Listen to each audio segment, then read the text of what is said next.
تو فرمایا دوبارہ پڑھو، تم نے نماز نہیں پڑھی. 3 دفعہ ہوا تو چوتھی دفعہ آپ نے جب اس کو نماز کا طریقہ سکھایا تو اس میں آپ نے فرمایا پوری تفصیل کے ساتھ ہے. جب آپ سجدے پہ پہنچے فرمایا پہلا سجدہ کرو پھر سکون سے بیٹھ جاؤ، پھر دوسرا سجدہ کرو پھر سکون سے بیٹھو، اور پھر اگلی رکعت کے لیے کھڑے ہو. اس میں جلسہ استراحت کا ذکر موجود ہے. مالک بن حویرث کہتے ہیں میرا ارادہ نہیں تھا، میں صرف نماز سکھانے کے لیے تمہیں بتا رہا ہوں. اور مالک بن حویرث وہ ہیں جو حضور کی وفات سے 1-1.5 سال پہلے مسلمان ہوئے ہیں.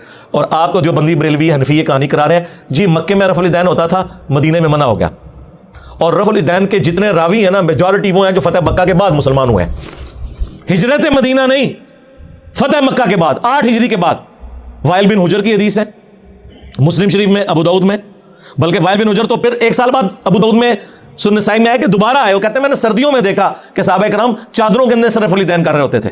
اس سے یہ بھی مسئلہ پتہ چل گیا کہ چادر کے لیے ہاتھ باہر نکالنے کی ضرورت نہیں، اندر سے بھی رفع الیدین ہو سکتا ہے. 8 ہجری میں بندہ مسلمان ہو رہا ہے، 9 ہجری میں وہ دوبارہ سردیوں کے موسم میں حضور کی نماز دیکھنے کے لیے آیا مدینہ شریف اور رفع الیدین سے پڑھتے ہوئے دیکھ رہا ہے. تو مسعود کس ٹائم ہوا ہے؟ کوئی نہیں ہوا سرکار. سنی اور شیعہ دونوں قائل ہیں رکوع میں جاتے وقت، رکوع سے اٹھتے وقت اور تیسری رکعت سے اٹھتے وقت رفع الیدین کرنے کے اوپر. یہ دلیل کے بے تاج بادشاہ جو ہے نا ان کے تاج کی حقیقت یہ ہے جو میں آپ کو بتا رہا ہوں. یہ لوگوں کا علمی لیول ہے. یہ رفع الیدین کا حکم دکھائیں جی، دکھا دیا. اب آپ کے پاس قیامت تک ٹائم ہے کہ آپ نے بتانا ہے کہ مالک بن حویرث نے یہ جو نعوذ باللہ غلط نماز سکھائی کب انہوں نے توبہ کی ہے غلط نماز سکھانے سے، یہ ذرا آپ نے بتانا ہے. ابو حمید سعدی کی حدیث بخاری میں بھی ہے اور تفصیل کے ساتھ جامع ترمذی اور سنن ابی داؤد میں.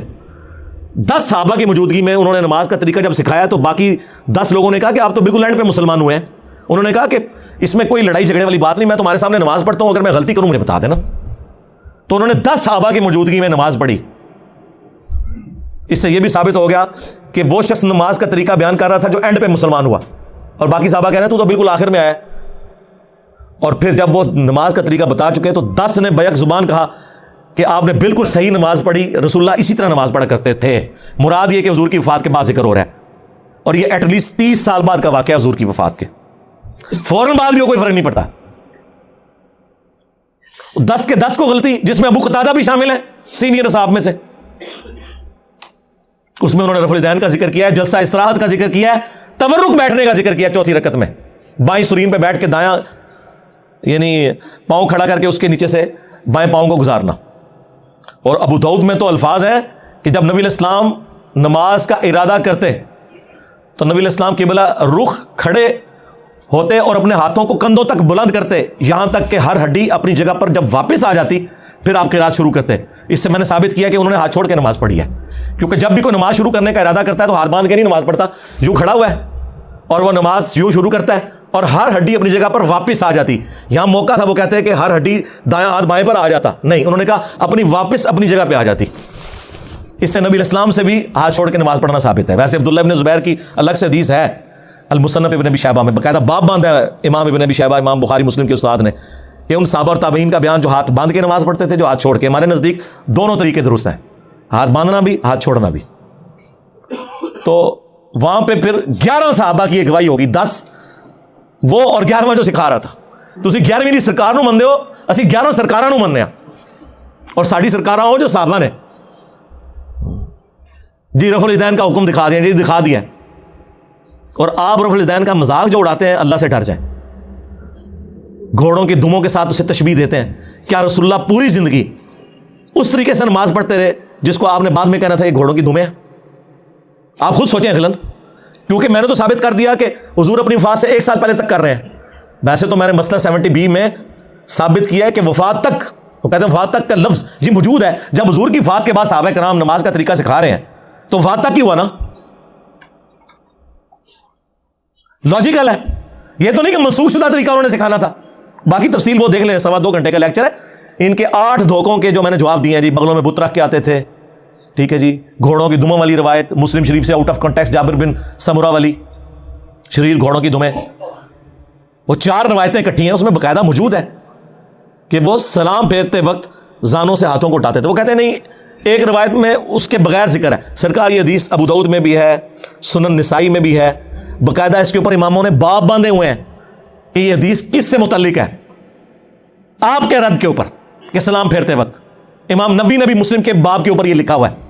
اس سے بڑھ کر امام بخاری نے جز رفع الیدین میں لکھا ہے کہ جو گھوڑوں کی دموں والی حدیث رفع الیدین پہ لگاتے ہیں انہیں ڈرنا چاہیے کہ اللہ کا عذاب نہ ان پر آ جائے. سورہ نور کی آیت کوٹ کی کہ رسول اللہ کے ساتھ دشمنی کر رہے ہیں, یہ سنت کا مذاق اڑا رہے ہیں. اور جز رفع الیدین پہ جو میں نے ویڈیو ریکارڈ کرائی ہے, جو کچھ امام بخاری نے ان کی طبیعت صاف کی ہوئی ہے, وہ 70B مسئلہ آپ ضرور دیکھیں. رفع الیدین سے متعلق فرقہ وارانہ نظریات کا تحقیقی جائزہ, اس میں ان کے آپ کو جھوٹ پتہ چلیں گے کہ یہ جھوٹ کی بنیاد پہ کھڑے ہیں. اور ہم تو بڑے خوش ہوتے ہیں کوئی گھوڑوں کی دموں والی حدیث بتا دے, بت رکھنے والی جھوٹی بات خود گھڑی بھی بتا دیں, ہم پھر کہتے ہیں آپ کو بتائیں گے. بلکہ اس سے بڑھ کر میں G10 میں رہتا تھا, یہ میں بات کر رہا ہوں 2008-9 کی, 8 سے آلموسٹ کوئی 14-15 سال پہلے. ہمارے قریبی دوست تھے, وہ کٹر بریلوی تھے, ہم بھی اس زمانے میں بریلوی تھے. میرے ساتھ وہ اعتکاف بیٹھے G10 کی مسجد میں, G10 4 میں. جب میں ریورٹ ہوا تو وہ بھی تحقیق میں پڑ گئے, وہ وہیں کے رہنے والے تھے. جب تحقیق میں پڑھے تو ہمارے گھر کے قریب ایک دیوبندیوں کی مسجد بھی تھے, کبھی ہم نماز وہاں پڑھتے رفع الیدین سے شروع کر دی. لیکن نماز میں آپ کو پتہ سب کے پیچھے پڑھتا ہوں. ایک نماز دیوبندیوں کے پیچھے پڑھتے تھے, فجر کی اہل حدیث کے پیچھے پڑھتے تھے, مغرب عشاء کی کبھی بریلویوں کے پیچھے, کبھی دیوبند کے پیچھے. وہاں کے مفتی کو کھٹکا لگا, اس نے کہا چلو یہ تو گمراہ ہوئے ہیں, تو آؤٹ سائڈر ہے. جو G10 کا رہنے والا ہے نا بندہ, جس کا اپنا ذاتی گھر تھا وہاں پہ جدی پشتی, جو ان کا دوست ہے, اس کو تو ہم قائل کریں. اس نے ایک کتابچہ دے دیا اسے رفع الیدین کے خلاف نا, کہ نماز کا حنفی طریقہ صحیح ہے. وہ کتابچہ میرے پاس لے کے آیا, میں نے کہا بہت اچھی بات ہے. مطلب وہ جب میں نے کتاب پڑھی تو میں تو خوشی سے پھولے نہ سماؤں. اس نے پہلی حدیث پتہ کیا لکھی ہوئی, کانوں تک ہاتھ اٹھانے کا ثبوت. تو کانوں تک تو ہم بھی اٹھاتے ہیں الحمدللہ, لیکن حدیث لکھی مالک بن حویرث والی, مسلم شریف سے. اور حدیث لکھی کہ مالک بن حویرث کہتے ہیں کہ میں نے نبی علیہ السلام کو دیکھا کہ جب نماز شروع کرتے تو دونوں ہاتھ کانوں تک اٹھاتے. میرا دل کرے میں تو لڑیاں پاواں, ہاں میں کہ ایسے ہی رک جا کے تو کتاب ٹرنی نہیں. یہ حدیث میں نے کہا میں اوریجنل نہ دیوبند اور بریلویوں کی کتاب مسلم شریف جو ترجمے کے ساتھ ہے اس میں سے تجھے دکھاؤں گا, اور تو نے خود رفع الیدین شروع کر دینا ہے. کہتے کیسے؟ میں نے کہا یہ دیکھ, انہوں نے آدھی حدیث لکھی ہوئی ہے, اس کے آگے لکھا ہوا ہے جب رکوع میں جانے لگتے تو کانوں تک ہاتھ اٹھاتے, اور جب رکوع سے سر اٹھاتے تو کانوں تک ہاتھ اٹھاتے. یہ مالک بن حویرث بھی تو ہماری پوری نماز کا طریقہ ہے, صلو کما رأیتمونی اصلی. ہمیں اور کیا چاہیے؟ اچھا وہ کتابچہ لے کے نا وہ دیوبند کے مفتی کے پاس پہنچ گیا. یہ ان مفتیوں کا, یہ دلیل کے جو بے تاج بادشاہوں کا علمی لیول یہ ہوتا ہے.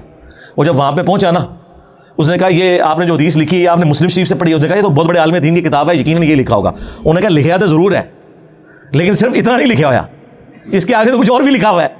اس نے کہا یہ ہو نہیں سکتا. انہوں نے کہا یہ دیکھو مسلم شریف میں لکھا ہوا ہے کہ جب نماز شروع کرتے تو کانوں تک ہاتھ اٹھاتے, اور جب رکوع میں جانے لگتے تو کانوں تک ہاتھ اٹھاتے, اور جب رکوع سے سر اٹھاتے تو کانوں تک ہاتھ اٹھاتے.